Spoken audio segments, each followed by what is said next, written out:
On prend la mer à présent avec notre invité, Marc Pointu, bonjour. Bonjour. Alors vous êtes président de la Société nationale pour le patrimoine des phares et balises. Depuis une douzaine d'années, vous militez pour la préservation des phares, et plus particulièrement des phares en mer, comme celui de Thévenec, au nord du Ratsin. Alors pour la petite histoire, ce phare a été allumé en 1875.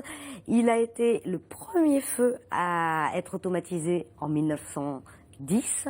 Et en 2011, vous avez obtenu de l'État une autorisation temporaire d'occupation. Qu'avez-vous fait sur Thévenec depuis 5 ans?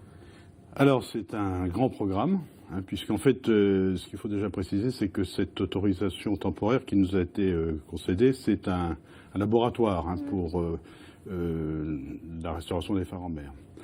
Et donc ce qu'on a fait depuis 5 ans, on a fait déjà beaucoup de choses, puisque d'une part on a permis à nos bénévoles de faire les travaux que des bénévoles peuvent faire, vous savez, du nettoyage, des petits arrangements, des changements de fenêtres, des choses comme ça. Bon, ça c'est assez faisable, on va dire.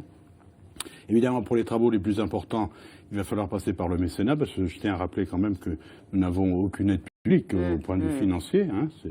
On travaille uniquement sur le mécénat. L'État vous autorise à occuper Thévenec, mais ne vous donne pas les moyens voilà. Bon, c'est un pari. Et donc, c'est uniquement mécénat. Donc, évidemment, comme je le dis souvent, la bataille se fait souvent dans les couloirs à Paris ou ailleurs que sur mer. Quand on arrive sur mer, c'est que les choses sont déjà un peu faites.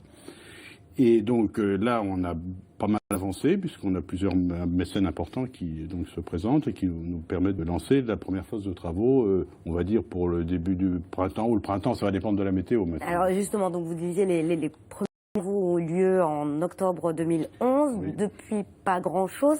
Et là, vous envisagez donc de relancer au printemps le chantier. Qu'allez-vous faire exactement sur Alors, ce qui va être fait, c'est qu'il y a un certain nombre de mesures qui doivent être reprises plus concrètement, puisqu'on est en train de finir l'établissement d'un cahier des charges pour les différentes tranches de travaux, puisqu'il y a des travaux plus lourds comme le toit, par exemple, la charpente, des travaux sur j'allais dire des annexes, comme le fameux four à pain, puisque Thévenec est le seul, enfin avec Cordouan, sont les deux seuls phares en mer qui ont un four à pain. Et le four à pain de Thévenec est toujours en état, mais bien sûr sa cheminée ne l'est plus, l'appentis qui est devant ne l'est plus, etc. Donc il y a des travaux de ce genre à faire, qui sont accessibles à des bénévoles et à peu près faisables, et qui seront programmés probablement pour cet été aussi. Alors l'ambition est d'installer des artistes pour faire de la résidence d'artistes dans le phare de Thévenec. Vous avez une idée du calendrier? À quel moment ça peut intervenir? Tout va dépendre du mécénat. Non, les travaux en eux-mêmes sont pas tellement, enfin ils sont importants, mais enfin c'est une petite maison, c'est pas un grand château Thévenec. Donc 65 mètres carrés. Oui, en soi c'est une petite maison. La même maison serait ça serait très rapidement fait.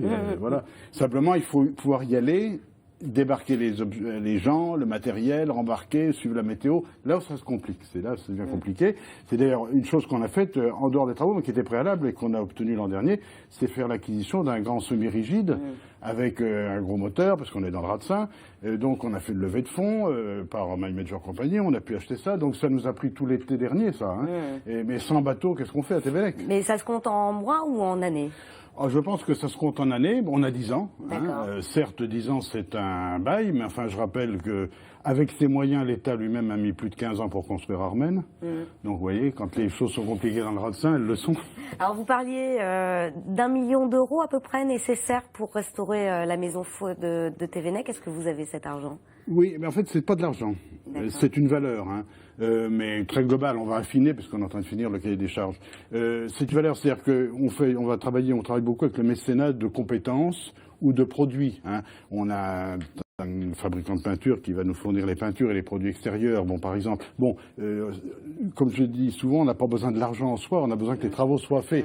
Si quelqu'un dit, je vous fais le toit, il nous fait le toit, et voilà, ce sera le prix du toit, c'est tout, qu'il donnera en mécénat.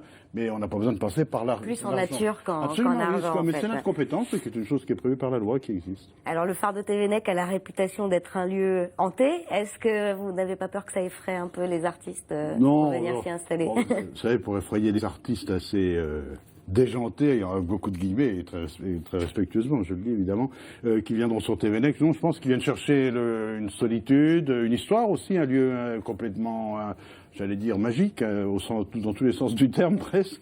Mais c'est vrai que quand on est là-bas, on est dans un autre monde. Alors qu'on est qu'à 4 km de la côte, on est vraiment dans un autre monde.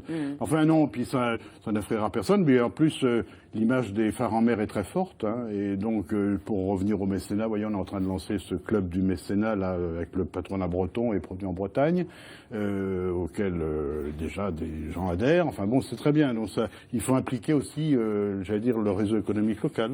Ben merci Marc Pointu d'être venu nous expliquer tout ça. Et puis pour plus d'informations, il y a le site internet pharesbalises.fr.